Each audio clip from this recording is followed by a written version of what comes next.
So now that we talk about the different type of shock, they all kind of show up the same way. But I just wanted people to keep in mind that there's other things happen in trauma that a lot of time when they do first aid course, all they'll talk about is like the hypovolemic, which is a very important one. Don't get me wrong, because that's one that you can really affect, especially on the prime as a prime.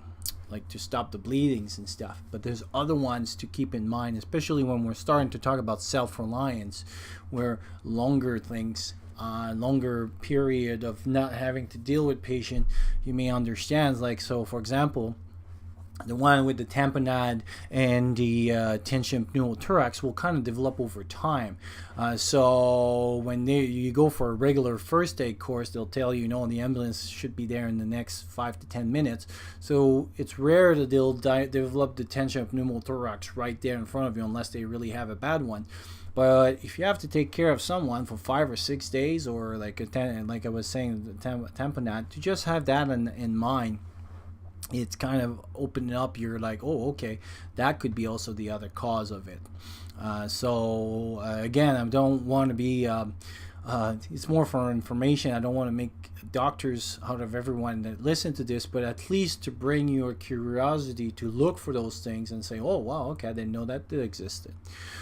So what are those symptoms that everybody talks about? Well, in one in particular that a lot of the time people talk about is low blood pressure.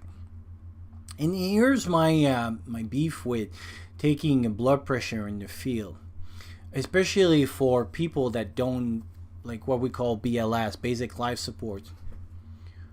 What you gonna do about that blood pressure? Do you have any medication to modify it? Do you have any fluids that can help? And even the fluid that has a limited use, we'll talk a little bit more when we talk about hypoxia. But what are you going to do about that blood pressure? So gather the information is first of all, what happened is that a lot of people, when they're new to this situation, will be in stress because you don't do it very often. You don't see it all the time. And so you'll try to do what you know and focus. If you add any steps to that, it can get complex. And taking blood pressure is not very hard if you do it on a regular basis and stuff, but still, I mean, I saw like healthcare professional trained and going to school that did like blood pressure, like in your first year of nursing. That's pretty much all you do is do blood pressure in each other and on your patient. You do blood pressure over and over and over and over and over. And I've seen like some of those nurses, they're brand new to the emergency. They go to the trauma room and boom, like they start panicking and things, and they cannot get, because some patient, especially in those with trauma, it'll be very low, and so they start doubting, did I hear it, did I not hear it, is it good, am I supposed to hear that and stuff. And when you're at that point, there's other signs, and so it's useless that the pressure is 90 over 50, that is 80 over 30, that is 100 over 25.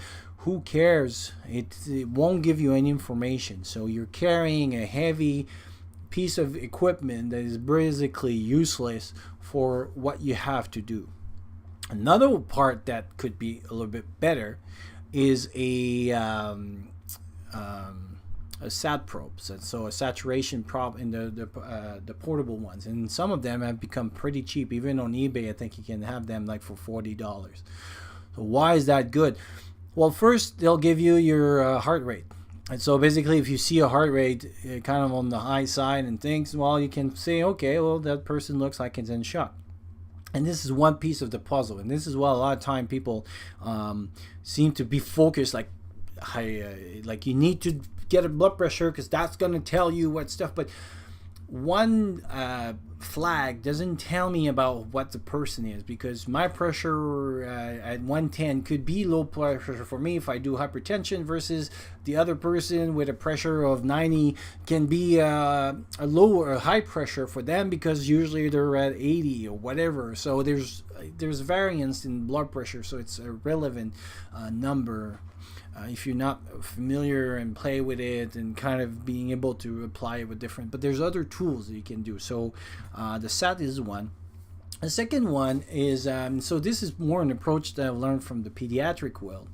And so basically you touch you go from the outside to the inside. And so, for example, if my hands, and obviously if I'm outside and my hands are cold, I can expect that. But if I start touching around my elbow that is, let's say, covered by my t-shirt, like for example, let's say I would be outside, I could expect my hands to be cold. But my elbow, I shouldn't expect that because it's covered with like either a jacket or something. But if that's cold, and if I compare it, for example, to the central part, so I touch my belly and I touch the elbow, and there's a difference there, I'm getting in shock again because of that peripheral shutdown versus central. And so just touching two different parts, you put the hands on the belly, one on the elbow and or the knee or whatever you can touch peripherally, and if you see a difference in temperature, you got someone that's probably in shock. And higher it is, colder, more in shock they are. So if it gets to, for example, instead of the knee, now it's on the leg, and you can modify, you can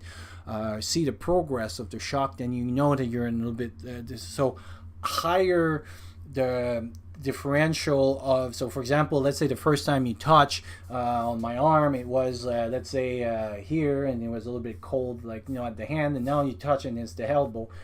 I'm getting worse. I'm not improving.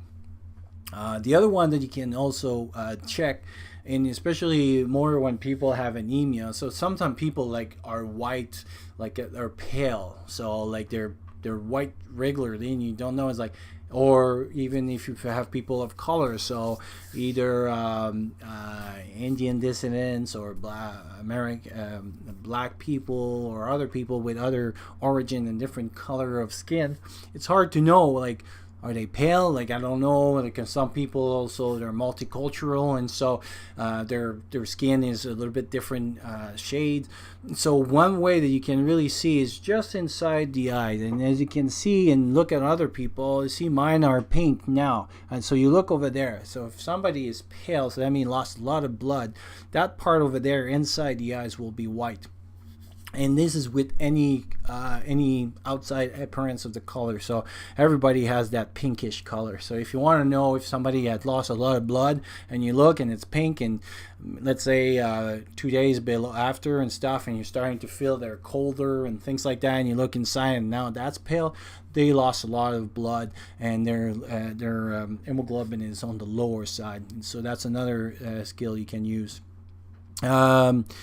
You can use also one that I use is called the emergency handshake. And so basically, when you go see the person, I'll show you, but it's not on this side. It's on the side of the thumb, but it's just because of where I am now. So what you do is you take your 4 fingers and you go on the side of the bone there, again on the side of the thumb, but you take your pulse like this. And what you do is you put it on the scale of on 3. So 3 would be like a very strong one, 2 would be like and 1 would be barely perceivable. And if you have one that is actually like bouncing, bam, bam, that would be a 4 out of 3. So what does that do? And this is why it doesn't really matter how you test it, as long as it's the same person that does it. So let's say on day 1, I'm 3 out of 3. Day 2, 3 out of 3. Day 4, I started to see the person starting to be feel different, colder and stuff. And I take this as now 2 out of 3. That means the perfusion has decreased. I don't feel as much of a pressure. So that means the pressure is a little bit more on the lower side. And if it becomes a 1 out of 3, then that means I'm losing a lot of, there's really a problem with the perfusion. So I'll put a video link on it's called a triangle, and it's mostly used for pediatric, but it's a triage that we do. They don't do it as much off, but I still use that tool. It's pretty useful. And basically it's 3 things that you look is how they breathe, their skin, and the mental. And it kind of could be it's not as much on adult, because like for example we won't be compensating with the breathing, but it could be a good tool also to use when you approach someone. So if you see someone that has a decreased level of consciousness and the breathing and stuff, then and they have poor perfusion, then you know it's a central problem. And anyway, we'll let the video talk a little bit more, but you could use that tool not only for pediatrics, so it's a good tool to know because of that, especially if you have kids or grandchildren.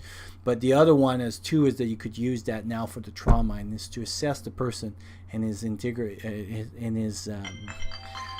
his general appearance, not just taking a number like a blood pressure, which I find it's irrelevant if you don't have the tools to use it. And when we do it in the hospital, because it seems well in the hospital they do all the time, yeah, we have medication for that, and I can modify it and play with it, and I can see a trend going down, and it's over 8 or 10 hours. But with all those tools, you can get almost the same amount of information. You don't need a very specific information. You can just see that the pattern is kind of going downhill or uphill. That's pretty much the maximum that you can do when you're in the limit, but it could make your decision between are we bugging out or are you staying in. So if you're seeing, for example, somebody going on the tread down, and you're starting to see things that if this person's not getting blood pretty soon, he's going to die, then it may push your decision to either go to a FEMA hospital or bugging out or things like that. So again, it's tools to assess the person and see how bad they're doing and which trend are they going in to kind of make a decision. But to know that the pressure is X, not much of use, and the heaviness of the tools is not that great. So anyway, that was the end for shock. We'll see all the other 3 discussion, and I'll talk to you soon.